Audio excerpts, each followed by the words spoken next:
Hey guys, Jordan here, and in this video I'm going to be talking about the 3 things you need to do to ensure that your agency and adverts are GDPR compliant. But first things first, as usual, like, comment, subscribe, turn that notification bell on, and let's get started with the video.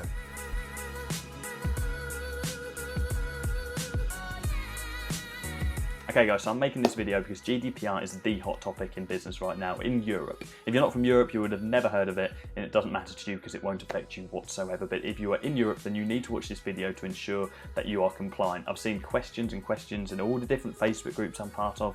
Everyone's given different answers. There's so much confusion around the topic, so much uncertainty, that I wanted to make this video to iron out all of that and give you 3 actionable steps which you can implement to ensure that your agency is GDPR compliant. So what is GDPR? It's the General Data Protection Regulation. And as I say, it only affects businesses in Europe. Now, it's a new regulation that came into play on the 25th of May.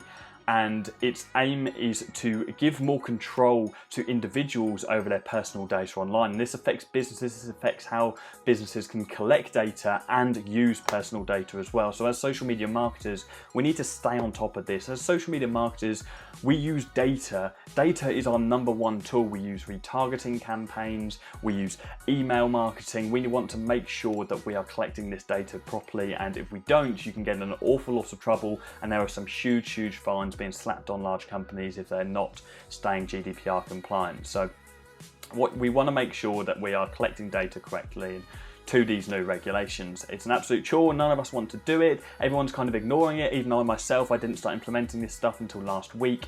So it is a nightmare, but we all have to do it if we want to stay compliant, or we will get in a lot of trouble. When we've all heard about what happened with old Mark Zuckerberg and Facebook recently, and we don't want to get ourselves in that mess. So there are 3 main things that you can do as a social media marketer to ensure that you are compliant. #1 is website permissions. We need to make sure that from now on we are asking permission to use the Facebook Pixel. Now, the Facebook Pixel, you'll all know what it is. It's a bit of code you install on your client's website which tracks the user's data, and then we can retarget them, we can find out what we're doing on the website. But now with these new regulations, if you're in the EU, you need to ask permission to be able to capture that data. So I'm going to be talking through how you can create a pop-up which will enable the user to accept your terms, accept your cookie terms. Let me just get rid of that. And and you'll be completely compliant, and you can use the Facebook Pixel freely. Now, your Facebook ads will also be affected as well, but mainly lead ads, well, really only lead ads. That's the only place you need to make a major difference. We'll already know that Facebook has got rid of a lot of different targeting options that will affect us all, such as we can't target incomes anymore, which is a bit of a nightmare on certain clients, but it is what it is. But lead generation ads are what we need to make the biggest change to ourselves on the front end. And then we also have funnels as well. So those you using ClickFunnels, you'll need to add a couple of extra opt-ins now to ensure that you are compliant and that you are adding people onto your email list in the correct way. So first of all, let's start with website permissions. Now, most of you guys will have gone on to websites before, if not all of you, and seen a cookie pop up before. When you go on a website and it says, "These are our cookie terms, this is our privacy policy, click here to accept." Now, you need to just ensure that you have one of these on your website. The Facebook Pixel is a form of cookie, so as long as you have a cookie form, an opt-in form on the website that pops up when users or potential customers go onto your client's website, then you're absolutely fine and you're covered for it. Now, there's a really easy website which you can use to enable one of these forms onto your client's website, and that's CookieScript. It's what's on your screen right now. So you want to go over to cookie-script.com. It will take you to the home page here, and what it basically is, it takes all the hard work away from you. It's completely GDPR compliant, and it will generate a pop-up just like actually what's just popped up in the bottom left corner here. This website uses cookies. This is an example of a pop-up. So that's just example text, I agree or I disagree.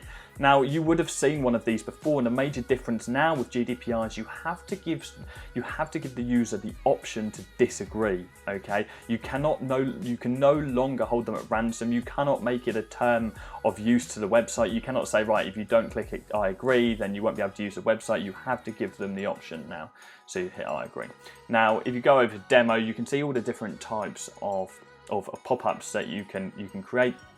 So there's different types. So I would suggest creating something pretty big like this second one, so it grabs people's attention, so you're making sure that they do click accept.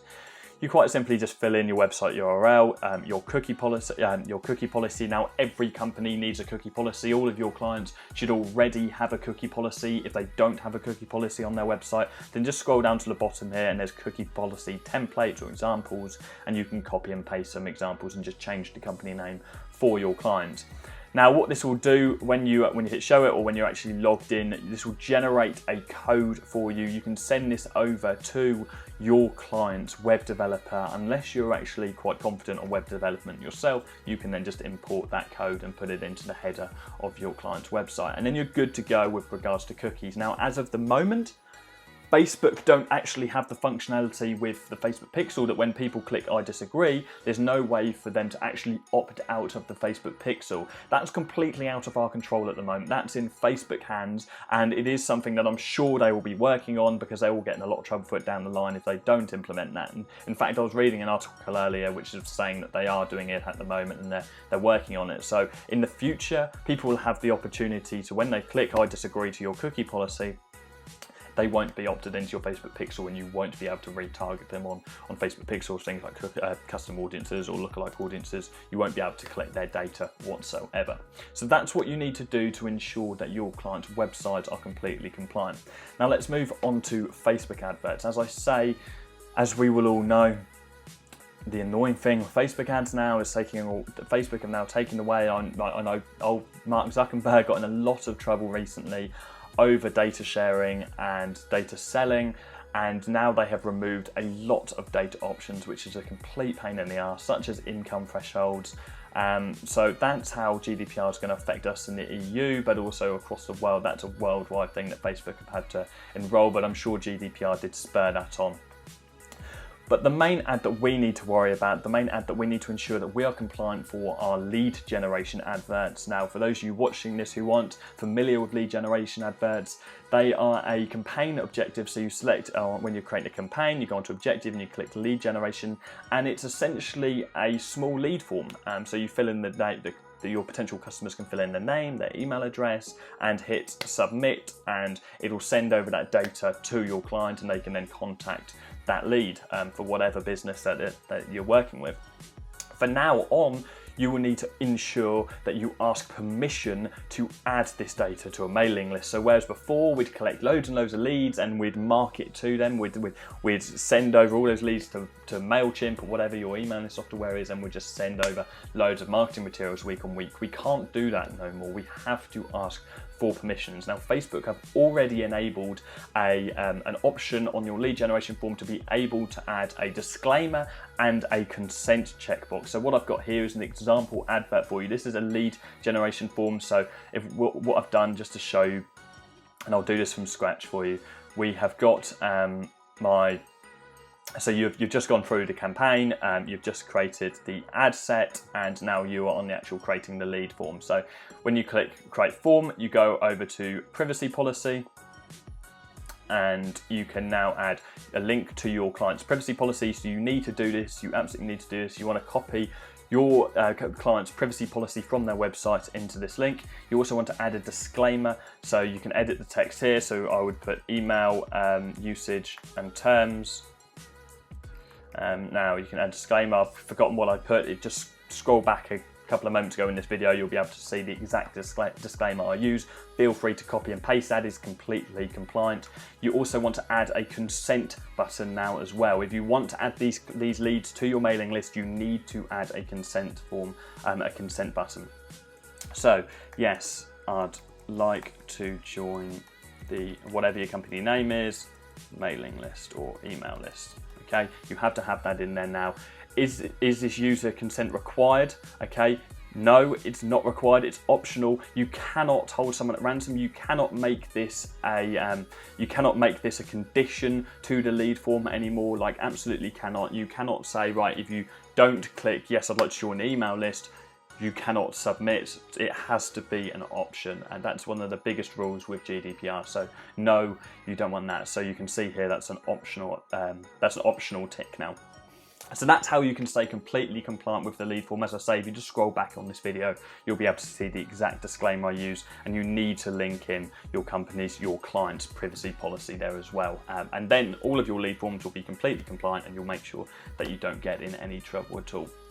Let's move on to ClickFunnels. So a lot of us use funnels. If you are an experienced Facebook marketer or an intelligent Facebook marketer, you will be using funnels. Funnels are an excellent way to be gathering leads. I myself actually don't use lead adverts at all. I only use funnels. I only use traffic ads, driving traffic to a funnel, and that's how I collect my emails myself and collect an email list so I can then produce some marketing materials and send them out on a weekly basis. That's how I create my lead magnets. So let's go over to ClickFunnels. ClickFunnels is the most popular funnel builder, and this here is a fully compliant, GDPR compliant funnel which I made up. So this is, you'll probably recognize this if you use ClickFunnels. This is an already set template. Anyone can make this. You go on Lead Magnet when you're creating a new funnel and you'll be able to select this, but I've edited it to make it completely compliant.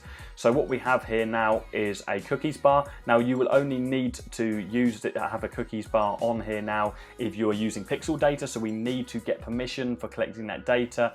So what you want to do is you want to add a section up the top here with this is just some quite simple header text. I'll actually show you how I've done this in a moment. And then we have an I accept button. This read more button will be a direct link to your company's cookie policy on their website. They hit I accept and it gets rid of the bar. So then it all looks nice and clean. Now this is a lead magnet. So our main goal for this funnel is to capture our potential clients or our leads' email address so we can then do some further marketing to them. So let's hit this button here. It's going to bring up the pop-up. Now before we would just have this button, the actual template itself just has the button and the email address, but now I have added 2 extra check boxes as well. So we have the first one here. By checking this box, you confirm that you have read and agreed to our terms of service and that you've read our privacy policy. Again, you'll want to make these hyperlinks to your privacy policy and to your company's, to your clients' terms of service. You can make this a requirement. It's not illegal for this to be a requirement whatsoever. So you can absolutely make this one, the terms of service and privacy policy, a requirement. No problem with that whatsoever. You cannot make the next box a requirement. This one has to be optional. So this is about marketing materials. By checking this box, you confirm that you would like to join our email list. You can unsubscribe at any time. Again, another requirement for GDPR. You have to state the fact that you can unsubscribe from the list at any time. You can change this text, of course. It doesn't have to say that by checking this box you confirm you would like to join our email list. It can be by checking this box you confirm you would like to receive marketing materials or anything along them lines, as long as it's pretty obvious that you're going to be adding them onto an email list. Now finally, this is completely compliant. Everything that's on this page, I know it's a chore. Again, it's something that we do not want to have to do. None of us want to have to go through the chore of having to create extra checkboxes, have to create cookies, cookie opt-ins, but we have to do it. If we want to stay within the rules and we want to make sure our clients don't get in trouble, we have to do it. So again, those 2 boxes, absolutely essential for now. Now let's just see if I can just show you how I actually did this. It's very, very easy to do. If you're using ClickFunnels, I'll show you how to do it. So if we edit this page, all I have simply done is added a section at the top here. I've added a row, just a 2-column row. I have a header here, so this is just header text. I have added a button here, and this button, if I show you the functionality of it, I set action and I click hide, and it will just hide the section. So when that button is clicked, it will hide that section at the top. Now, if we go onto this pop-up, if we go on to show pop-up, how did I add these? These opt-in buttons, quite very simply, I added a element. So if we go on add element over here, and we do checkbox headline, and just drag that in, or not. There you go. Okay, and you just quite simply change the text. Now, as of the moment, quite inconveniently, I feel like all these companies are behind, like with the Facebook Pixel not being able to opt in, and also ClickFunnels as well. There's no way at the moment for you to link this checkbox to the mailing list, so it automatically doesn't add your leads to the mailing list. So in an ideal world, let's say I was a particularly picky customer, I put my email address here and I was like, no, I don't want marketing materials, so I didn't tick that box. I hit sign me up. At the moment, that lead will still be added to your mailing list. So what you need to do is make sure you look out for the specific tag on your mailing list. So accepted terms. You'll need to add an accepted terms tag onto your mailing list, so it will then show you on your list who has actually ticked this box and who hasn't, and you'll need to filter through them manually when you're sending out marketing materials, or spend 1 day a week deleting everybody who didn't tick that box. That's how you have to do it at the moment. I would hope that ClickFunnels are going to be creating some kind of integration, because it's so soon, because it's only over a week, just over a week that a GDPR became live. I'm hoping that the companies that are the big companies like ClickFunnels and Facebook, they're just behind a little bit, and they're working on these tools that'll make our lives a lot easier. But at the moment, you're going to have to do this manually, and you're going to have to check through your mailing list to make sure that people or your leads have actually ticked this box. So guys, that's it. It's a very quick video. These are the 3 actionable steps which you can make sure, which you can implement to make sure that your social media marketing agency is compliant to GDPR. If I've missed anything at all, please do drop it down in the comments. I'll pin your comment, because I want to make sure that everybody who watched this video is compliant. As I say, I've done tons and tons of research. There's been loads of confusion around the topic, but doing these 3 things will ensure that you are completely compliant. You just need to make sure that you are more mindful of how you are collecting people's data, and then you won't get in any trouble whatsoever. But to be honest, the kind of companies that you work for, unless you're working with absolute conglomerates, if you're lucky enough to work with some seriously big boys like Coca-Cola or BT, or any very large-scale multi-million pound or dollar businesses, then maybe you need to worry a little bit more. If you forget to put a cookies bar on the top of your funnel once or twice every month, I don't think you're going to get in much trouble if it's a restaurant down the road. The chances of you being looked into are very, very slim. But if you are particularly scared, if you are quite a cautious person, or your client's particularly cautious, then make sure you implement all these 3 things. It doesn't take a lot of your time, and it'll ensure that you are abiding the law. So that's it, guys. That's the end of this video. I'll be back again with a more personal video on Monday or Tuesday next week. Cheers.